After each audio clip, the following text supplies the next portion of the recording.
My name is Kushagra Bhatnagar. I am an assistant professor of marketing. I have been here at Aalto for about 2 years now, and I am the program head of the master's program.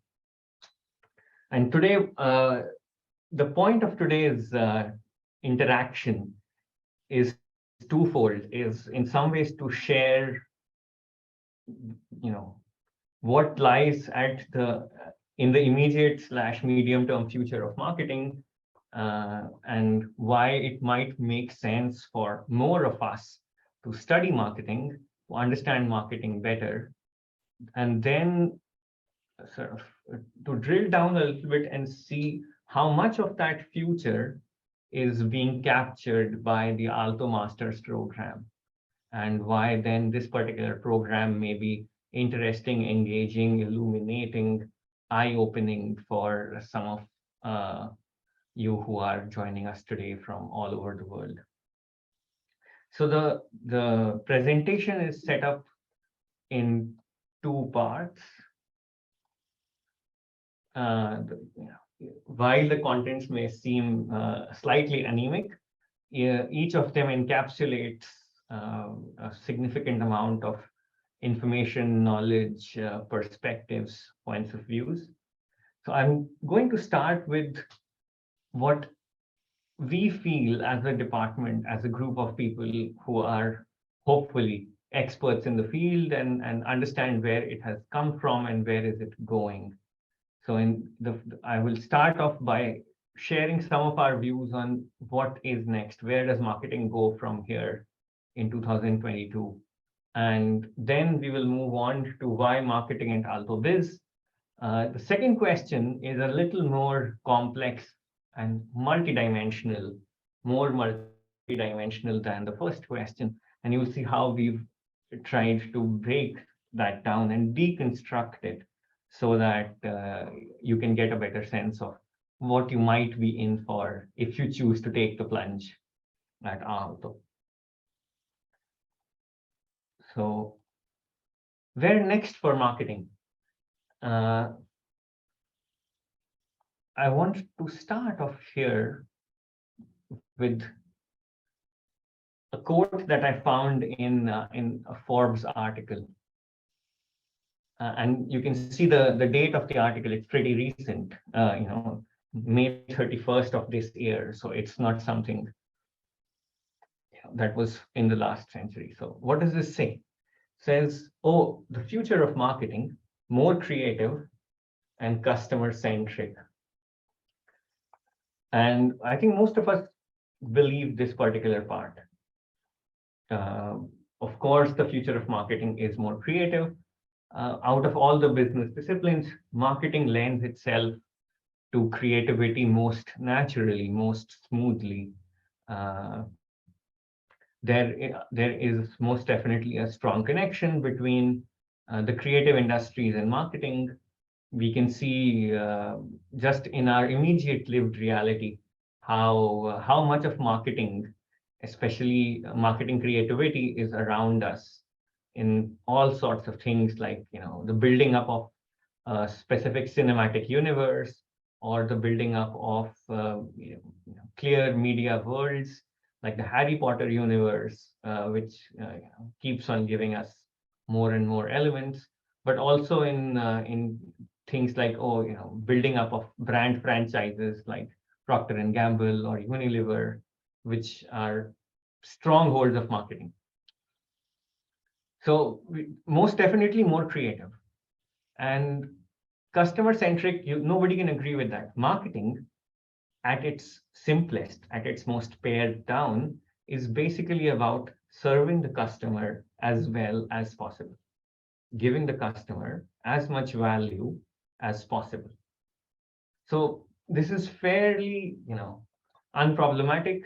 Nobody can argue with Jessica Scanlon here and say, yeah, marketing must be more creative and it must be more customer-centric. The problem that happens here is, this particular thing can, let me just go back for a second here. This particular quote could have happened at any point of time in the last half century. Any time after the 1970s, anybody could come up and write an article which would say marketing should become more creative and marketing should become more customer centric. It's been how should I say this, the pot of gold at the end of the rainbow for the past 50 years. This statement could be true at any point of time from the 1970s, 80s onwards. But that does not mean that this is not true, or this does not hold a lot of water at this point in time. And a large part of where we believe as a department the marketing future goes is, what we have seen is there has been a fracturing, a fragmentation of this unitary view of marketing. What do I mean by this? It might be a little bit confusing to say, oh, there is no more marketing, but marketings. Is at this point in time, in 2022, where we stand, there is no singular idea of marketing, no singular perspective on marketing, which is dominant. And this, at some point, at some level, is the beauty of marketing, its plurality and its dynamism, its shape-shiftingness, the fact that it can be used for any kind of property, but also the fact that it is going through an existential moment right now. At some point, somebody said it's more difficult to imagine the end of the world than to imagine the end of capitalism. And I would argue that it's exactly the same for marketing. Marketing is now, marketings are now so embedded in our everyday life that it's impossible for us to imagine a world in which there would be no marketing. But at the same time, there is no singular idea of marketing which everybody agrees on. This is exactly what marketing should be. Something as simple as the definition of marketing, which was unproblematic for a long time, serving people well, or giving them as much value as possible, is now coming under question when we come up with things like greenwashing, whitewashing, sports washing, all kinds of washing, for instance. We've seen people compare, especially marketers, compare data with oil and say things like data is the new oil. But that data, that kind of analytical view of marketing, a very mathematical view of marketing, was built up on an infrastructure where everybody was sharing their data with marketers, either without an option or without much thought. But now, at the same time, as marketers have access to unlimited amounts of data, there are pushbacks. So what comes after cookies? What once institutions like the EU say, hey, hang on, in the name of marketing, what these companies are doing is not the best idea. What comes after that? And suddenly the entire discipline of marketing analytics, built up on the edifice, on the infrastructure of cookies and access to data, comes crumbling down. So the sort of larger point here is there has been this move away from a unifying understanding of marketing. And to say that marketing in 2022 is necessarily plural, dynamic, and has to respond to all of these changes in the marketing landscape, in the consumer landscape in real time. Marketers are reflecting upon what are the dominant practices, what are the conventions, what counts as marketing. And this is why it's for most of us, this is super interesting to be in the field, both as practitioners or as consultants, but also as social scientists, to see how this particular field evolves and makes sense of itself. And the next part of my presentation a little bit is to show you how Aalto marketing, the department and the history and the way that it is set up, is almost perfectly placed to account for this splitting, for this plurality and diversity in marketing points of view. So let's ask a slightly simpler question. The question of what comes next for marketing is a little bit of a crystal ball gazing thing. Who wins in the fight for data? Is the consumer's right to privacy bigger than the consumer's right to be served the best possible value proposition? Is the consumer's ability to fight back against this kind of database marketing possible at all or not? All of these questions are being answered in real time as you and I speak, as we interact. All of these questions are alive and kicking in some marketers' day in the life of right now. But from here, this sort of existential question, let's move to a more concrete question. Why marketing at Aalto BIZ? Now, this question for me has a lot of levels. It is a multi-dimensional, multi-level question. Why marketing? Why marketing at Aalto BIZ? And overall, why come to Finland at all? So the way that I have structured the next few minutes is we'll start from the broadest possible perspective here, which is to come to study marketing at Aalto BIZ. What's the first boundary that you have to cross? The very first boundary is coming to Finland. Why Finland? And admittedly, we can't at Aalto claim a lot of credit for all of the things that are great, good and great about Finland, but we can definitely take advantage of them. And we contribute to it, hopefully, with the way we teach and we do our research here. And hopefully we reproduce the same amazing environment, the same hierarchy-less environment that we received when we first came to Finland, most of us. You will see the department. If you go to the department's webpage, I have linked to it in the presentation. You will see we are one of the most international and diverse departments that you would ever come across. And I think most people might have taken a guess that I was not born in Finland. I was born in New Delhi, India, and I migrated to Finland a few years ago. And so is a lot of our faculty. So there's most definitely an element of diversity and internationalism here. But let's come back to the question of why Finland. Most people have, Finland is what, 5-6 million people. It has some kind of brand as one of the coldest places and all kinds of interesting things. But from a student's perspective, what is the value for first jumping across the border and coming to this place? And I can assure you, and you can sort of do the reading yourself as well, it is really good to be in Finland. For students, but also for all kinds of other social groups.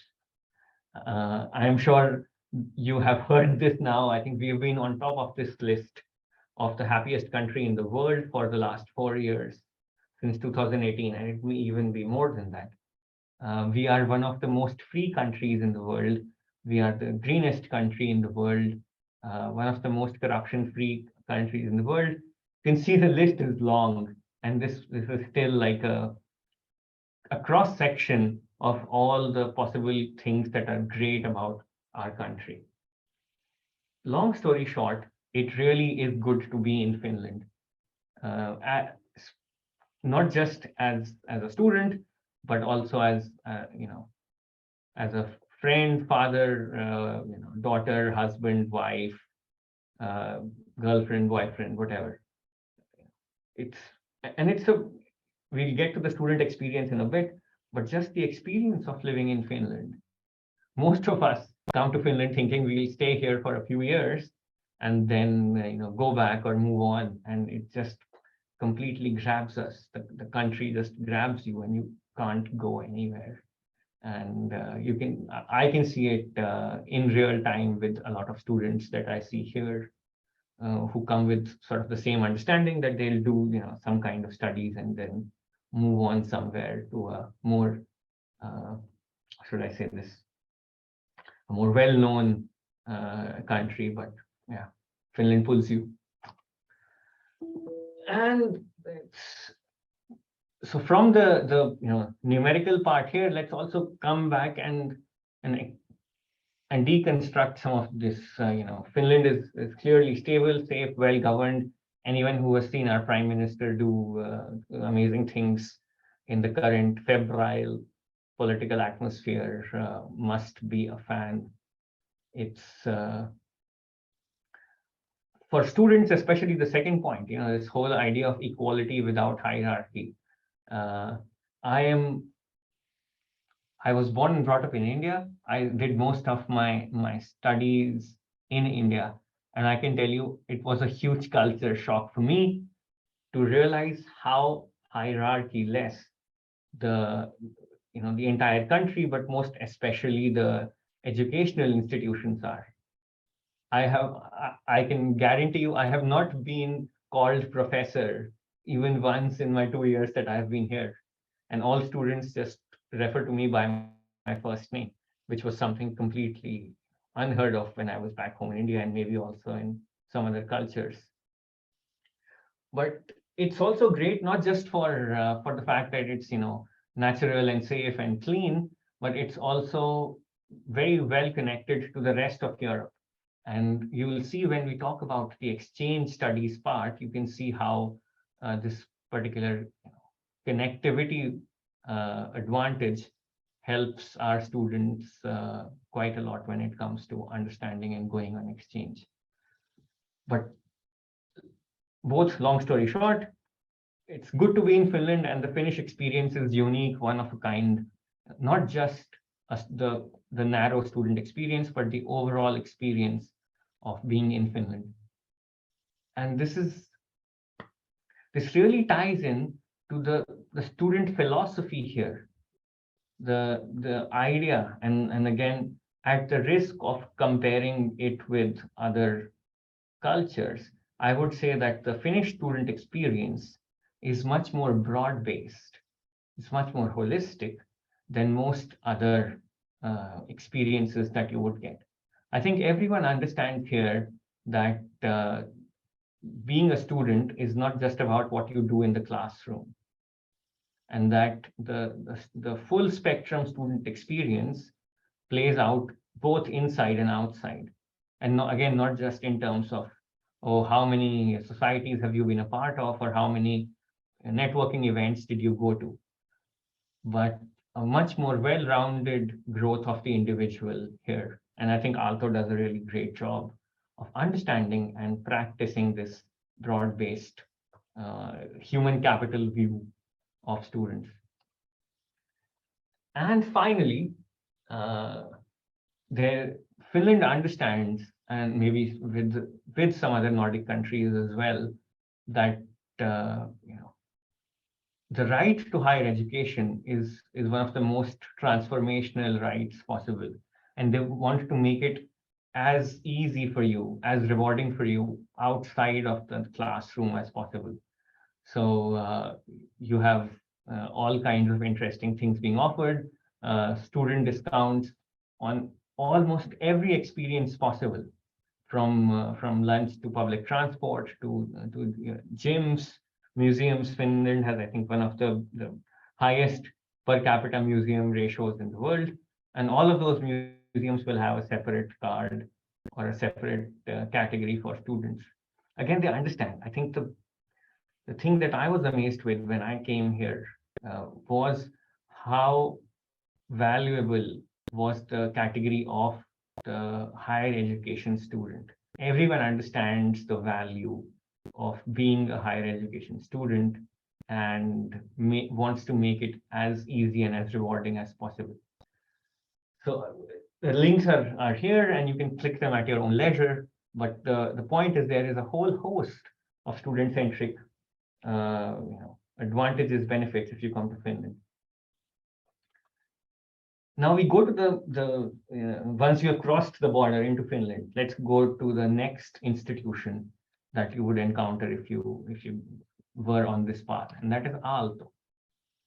Right? Why Aalto? And it's it's an interesting conglomeration. It's an interesting constellation of different schools and history. But at the simplest level, I think this is a university which had very old roots, which has very old roots, almost as old as some of the American universities. And at the same time, it understands that it needs to go in new directions. It's a recent invention, this Aalto University, and it's a conglomeration of many different schools. At the same time,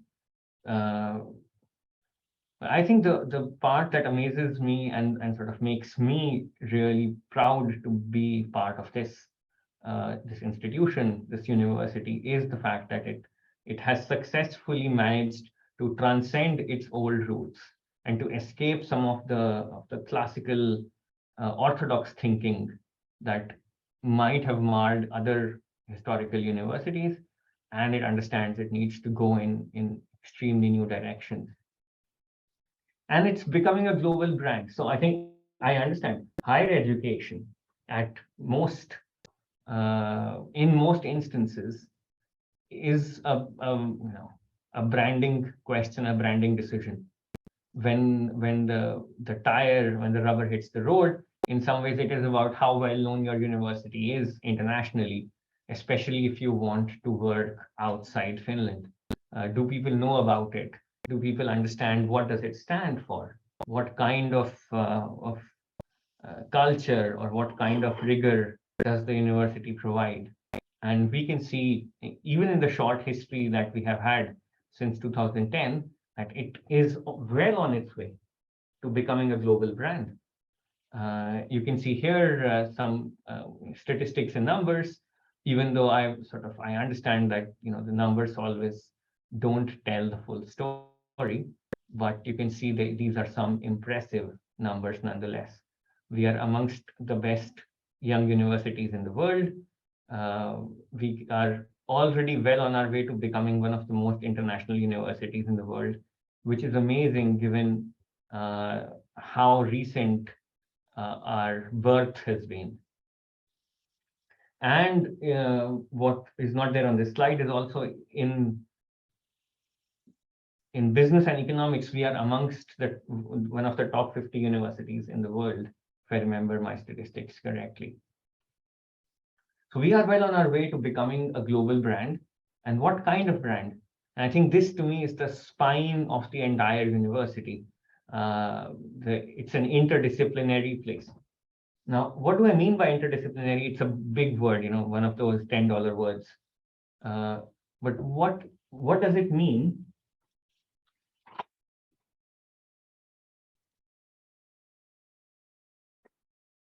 And we can now say hello to Tanya, who is here. Tanya, you have to come into focus. Do I have to be closer? Yes. Okay. Yes. Now everybody can see you. Hello, everyone. Welcome to this session, and I'm happy to see that so many of you are here. You have to walk a couple of minutes, centimeters forward. Yes. Okay, like that. Yes. Now I want to focus, but that's okay. Okay. Yeah. Now it's my time to shine. Yeah. Yes, indeed. And Tanya has graduated from the master's program a few years ago. In 2017. So yeah. she has some I would say she has a dual perspective. So she sees the things that we did to her as a student, and then she also has the perspective of being an educator on the other side. Yeah, if I need to tell a bit about my experience of master's studies, I would be happy to do that. So yeah, basically I joined Aalto as a master's student in 2015, and honestly, I still reflect back to it as one of the best times in my life. I did particularly like the freedom and the variety that is in the master's program in marketing. I mean, if you're interested in consumers, there are plenty of courses you can take. If you're interested in strategy, the same. In technology, the same. There are plenty of electives, there are plenty of minors, there are so many things to choose from. So even if at the beginning you're not sure what to do, you will figure it out. And it's cool that there are so many different things. Another thing that I absolutely enjoyed was the very practical orientation of all the courses that I took. So basically, we always had some live cases, we always had some company representatives. So we would lay our hands on the problems that we would potentially meet at our jobs, at our future jobs or current jobs. Many of us been working already during the studies, including me. But it was great because you could see the market, you could talk to people who are actually working there. And I remember I was still a bit amazed at the very beginning when I realized that company representatives talk about the same concepts we've been taught. That was like, oh wow, they're actually used in real life. It is so cool that we already know how to do it. As an educator, I tend to keep this tendency of a very practical approach to knowledge. So yeah, it was really amazing. And the last but not the least is perhaps the community. Like the student community in Aalto is absolutely amazing. There is IMS people, Aalto Marketing Society. But also I think the faculty was just so helpful and so supportive all the way. You could always write if you have some questions. You would always get some meetings, some discussion. It was just great in that sense. And if you guys have any questions to me as a person who was a part of this program, I'll be very happy to reply to them. Yeah, so I think maybe we just hold you here for a few minutes. Yeah, sure. And if we have some questions, then we can answer them quickly. All right, so moving on from this part, I think we can now quickly get past some of this stuff, as long as I can figure out where my cursor is. Yes, here it is.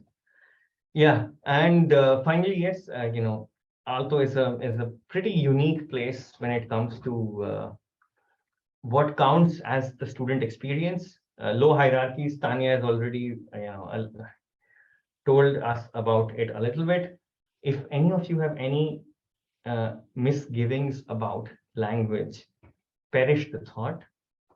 English is almost a de facto language here, even though if you want to build a long-term future in Finland, it might be useful to learn the language, but you would be more than okay with English. It really is very well spoken at Aalto and in most of Finland as a whole. So just a couple of slides now on the third level, if you remember the first question here. Now we've answered why Finland, why Aalto, and then let's go to why Aalto BIZ. I think it's one of the most inspirational visions that a business school has created. And again, this points to the specific location, the personality of the place in which we are situated. The whole idea to build better business, better society, to move away from this sort of classical orthodox view of business as shareholder wealth, but rather as business as societal impact. And I think that part is what really starts to separate Aalto from some of the other schools, comparable schools in other locations. And finally, we get to the million-dollar question: why marketing at Aalto BIZ? So first, I would just say, what does the department look like? We had 38 master students that joined. We have 10 professors at different levels. Almost each of them brings their own specific background, specific way of viewing the world, methodological toolkits, perspectives to the same sort of questions or challenges of marketing, which means we have a very vibrant community, a lot of discussion. We have two senior lecturers who are experts in methods and a lot of pedagogical stuff. We also have more strongly connected to the industry people in two different categories. We have professors of practice who are basically people who were able to build nice careers in the industry, but now are also interested in giving back to the sector and coming in and teaching. And then we have also people who are even more attuned and engaged with the business field, with the practitioner field, who are executives in residence. And why study in this program? Why is this master's program amazing? To me, are three simple answers here. First answer is the faculty. And again, I invite you to go and look at the faculty page of our department. I have the link embedded in this particular presentation. So at any point in time, you can do that. And the faculty is international. It is interdisciplinary. It has pretty strong ties to the industry. And a lot of us share a desire for broader impact. We did not just come to marketing to have the same kind of, oh, let me increase the market penetration percentage for this particular brand from X% to X.5%. And that is a reality. That is a question that we do engage with, but that is not the only question that we engage with.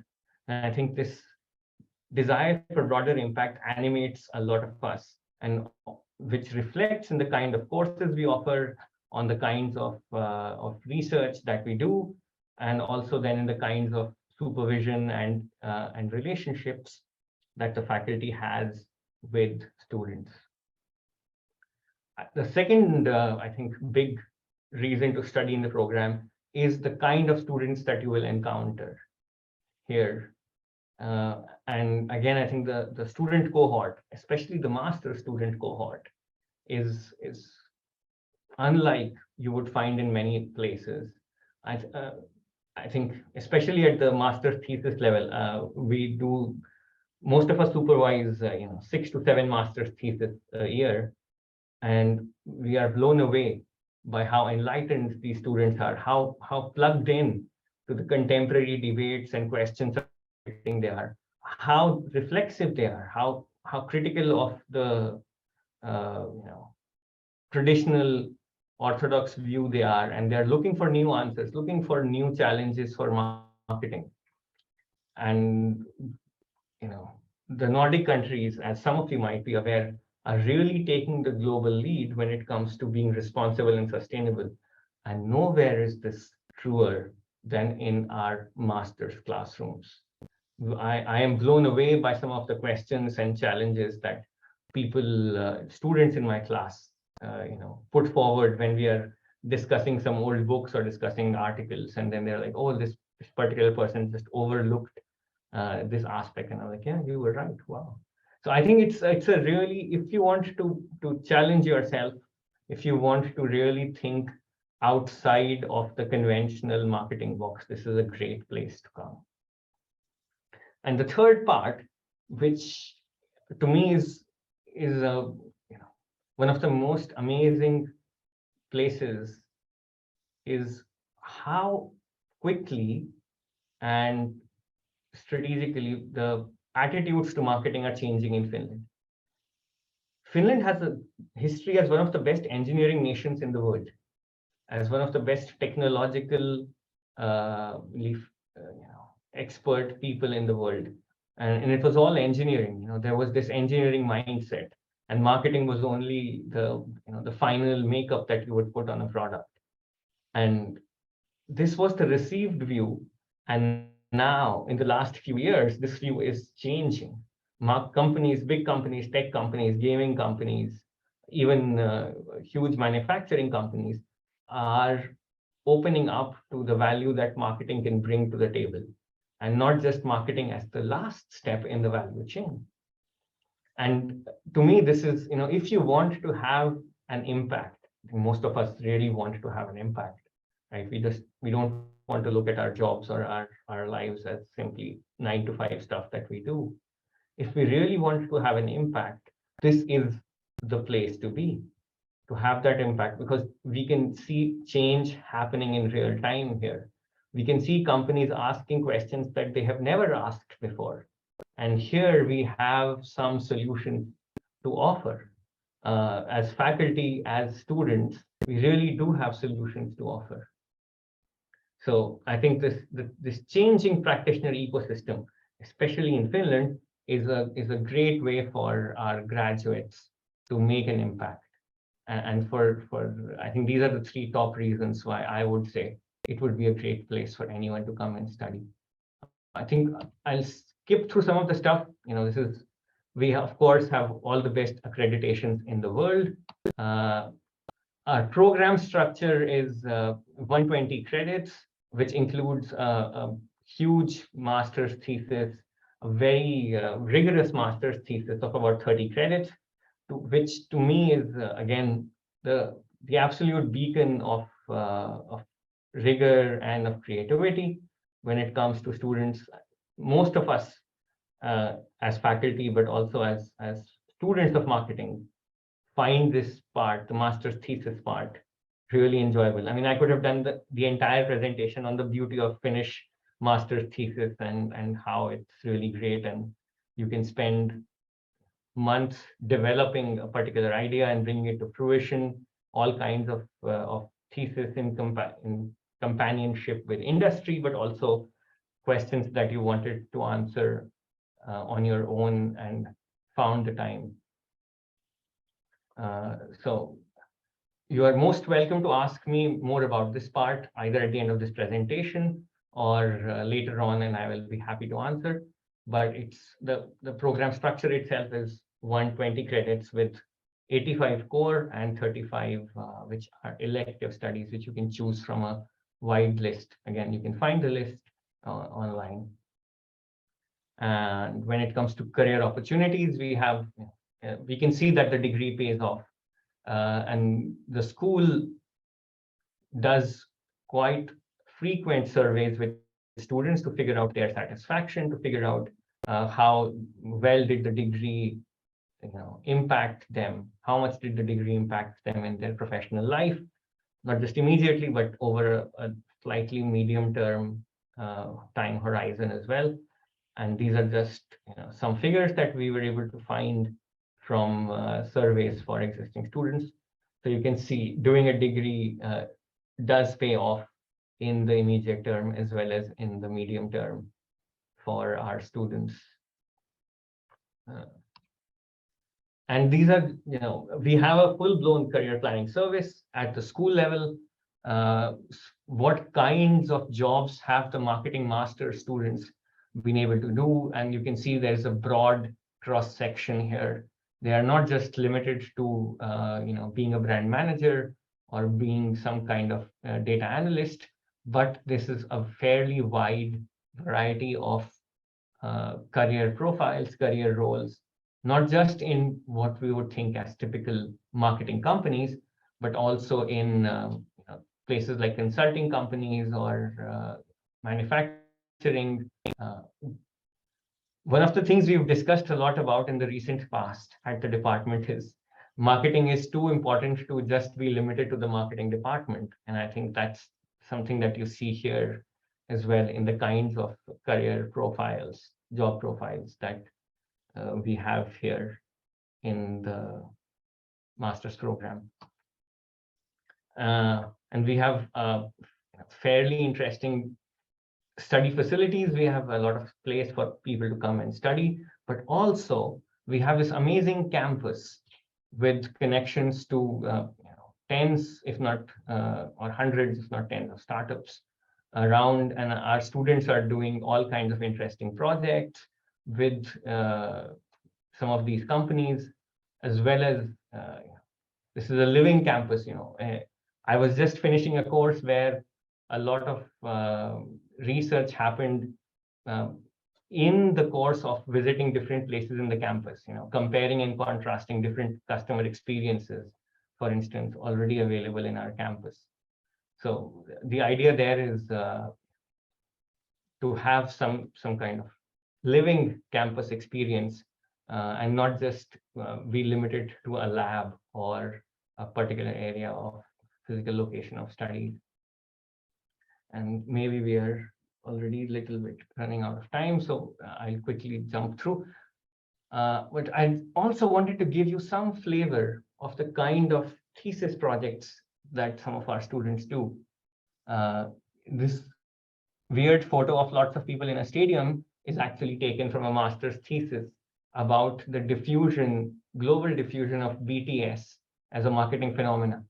What kind of marketing actions and marketing story did BTS tell its fans so that it became a global phenomena from being a particularly Korean phenomena? And this is one kind of research question that students have tackled on their own with all kinds of benefits. Now they understand things like fan culture, they understand things like media culture. And then when they go into their jobs, they can parlay all of it into advantages for them. At the other side, there are also very pragmatic company-oriented projects like how do companies create organizational identification after mergers. So two companies merge, and then how do they make sure that employees buy into the branded story of one particular company, which is the new face? Or something more pragmatic, like how do you build your own personal brand on LinkedIn? Another one of surfeit of master's thesis. What kinds of personal brand building can happen on LinkedIn? How does it help us? And what can we learn about it?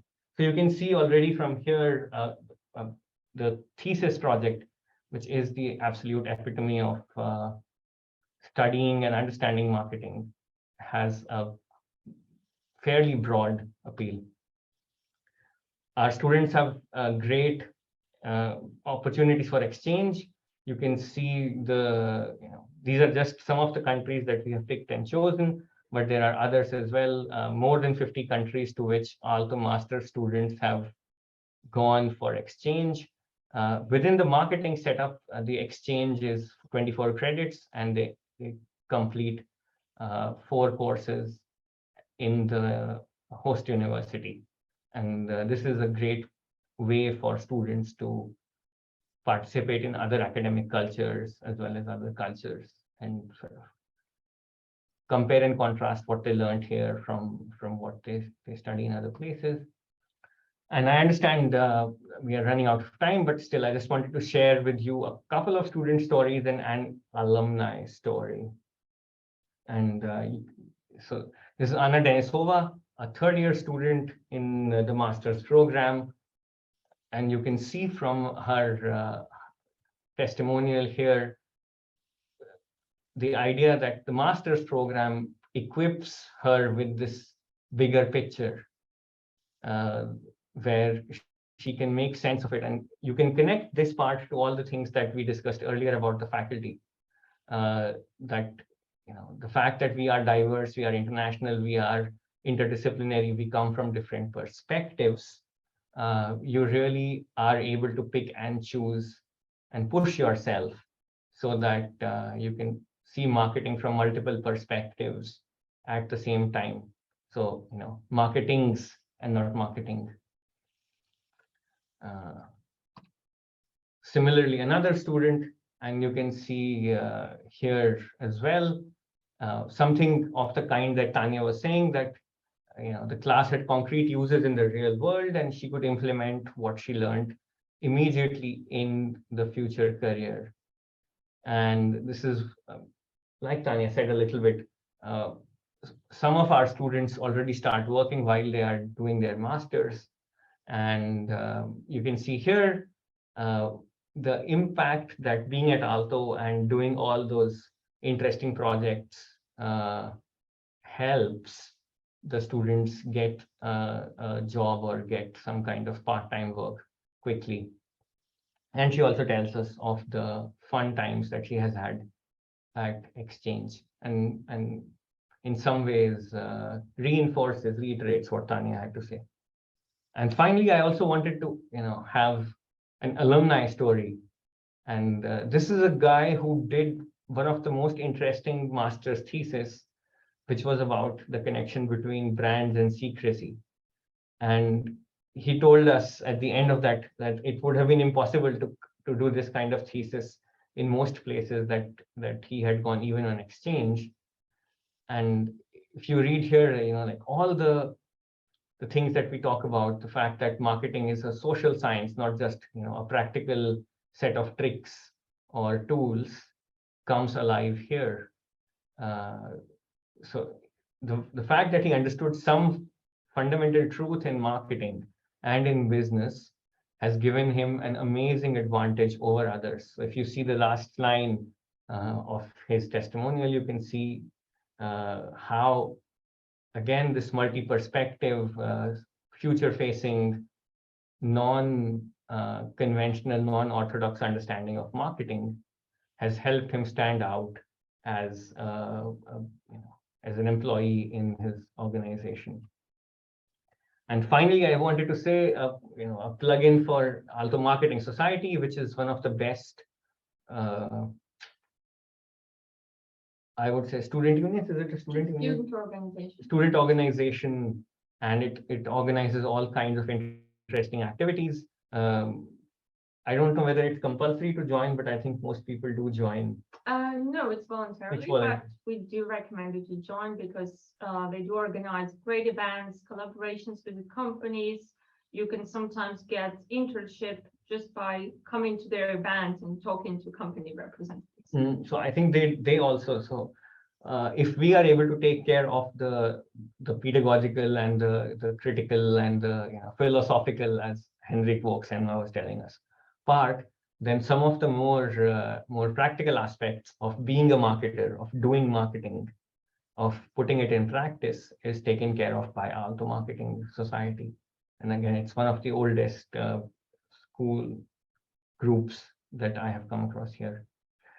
And finally, you can find all the admission information here. We have the application period starting autumn 2023, so you still have time, I think, or is it on also for this year?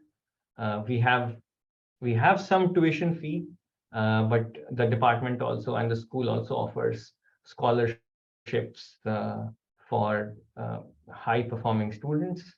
And you can, when you click on this link, you can find all the more detailed aspects here.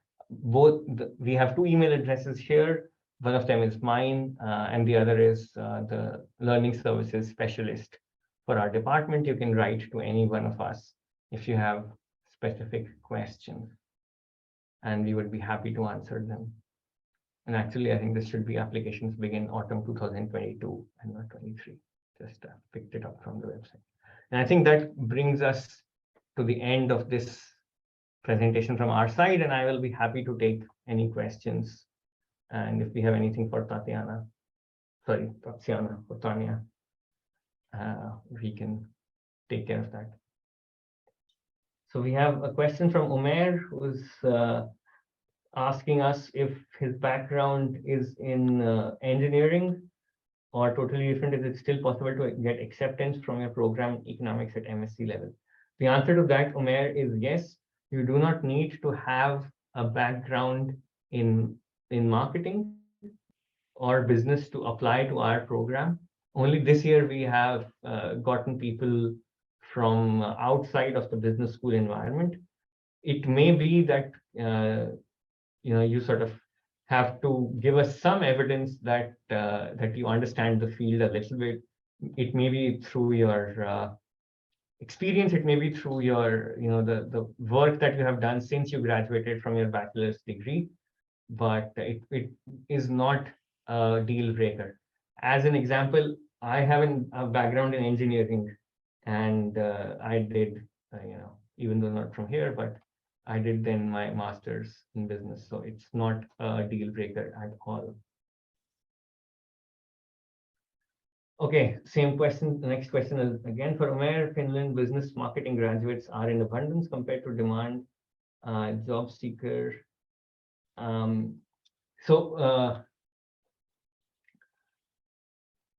The thing is, there has been this fracturing again of the kind of jobs that people do after the master's program. So where it might have been that, oh, you graduated and then you joined a marketing company and you became some kind of sales manager or marketing manager. That is not the only job route or professional route now. And there are a lot of transferable skills that can be put in, for instance, in consulting, or now we have things like data analytics as well. So it means that a lot more opportunities open up to you when you graduate here, in addition to all the traditional marketing companies that you would think. So Finland does not have, let's say, as huge marketing conglomerates as Unilever or Procter & Gamble or Nestle.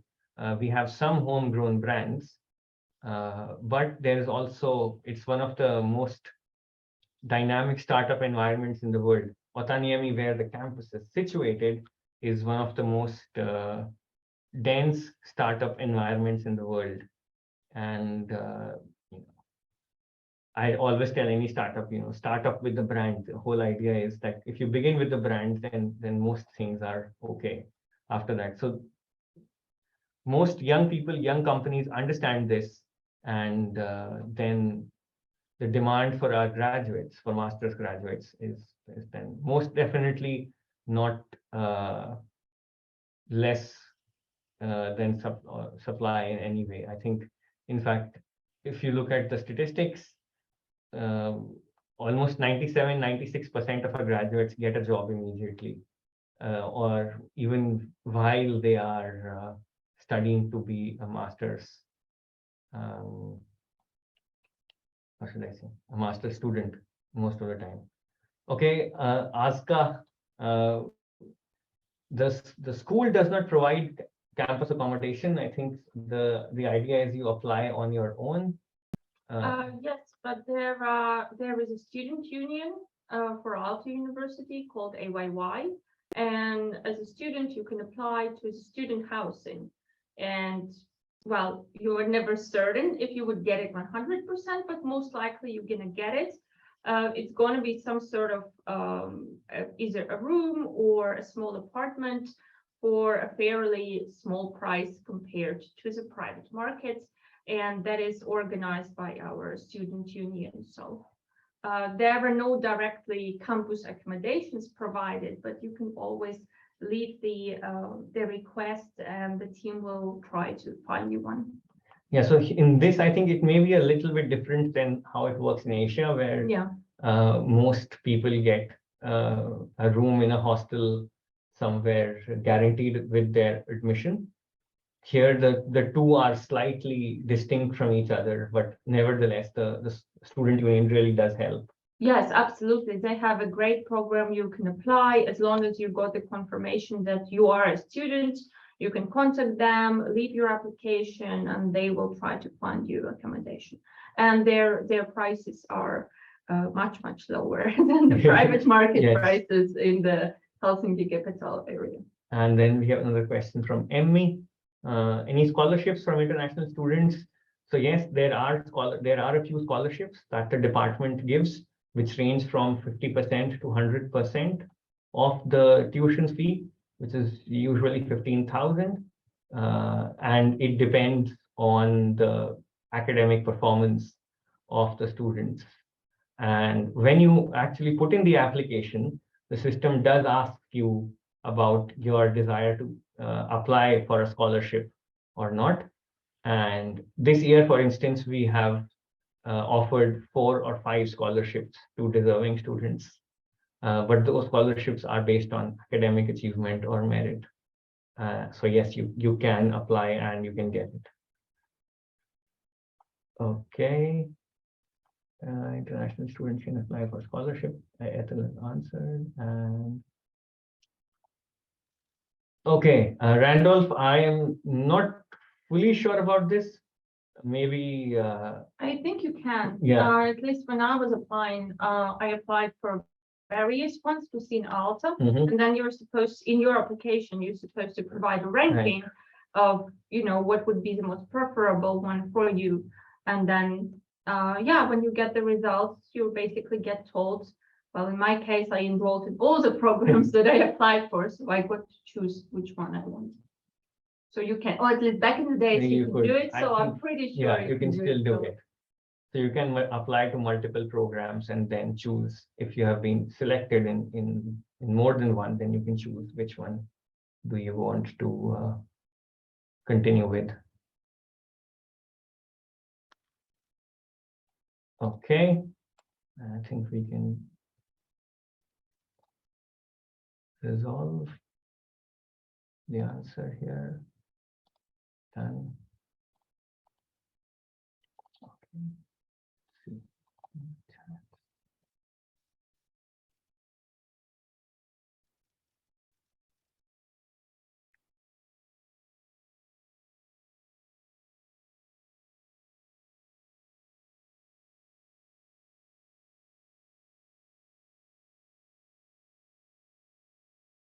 Yeah, I think for this also, Randolph, I think this kind of pragmatic, practical question, maybe the admissions office would be able to help out with the details. I think this is a school level decision and outside the purview of any particular department. But I think it's best to check with the email address that Ethel has written here, admissions@aalto.fi. Mariana, the GMAT test is compulsory. Either the GMAT or the GRE right now is compulsory, at least for our department, as some kind of yardstick. I know it's not the most perfect yardstick, and it is, but it is what it is. We have to have students give either the GMAT or the GRE. Yeah, and I also think that it's related to accreditation that the university received. There should be a certain level of students we accept, which is a kind of international GMAT, or GRE is an international benchmark. Like normalized, yeah. So I think, yes, for now, it is, at least for this session, this particular cycle of admission, it would be necessary to have the GMAT or the GRE test. And then, of course, we have points for things like, relevant work experience or past degrees. If you have, a degree in a bachelor's degree in business, or, with a minor or major in marketing, then that gives you an advantage for sure. And then if you have relevant work experience and you can show us that it has prepared you for doing well in the master's program, then we take that into account as well in our rankings for students.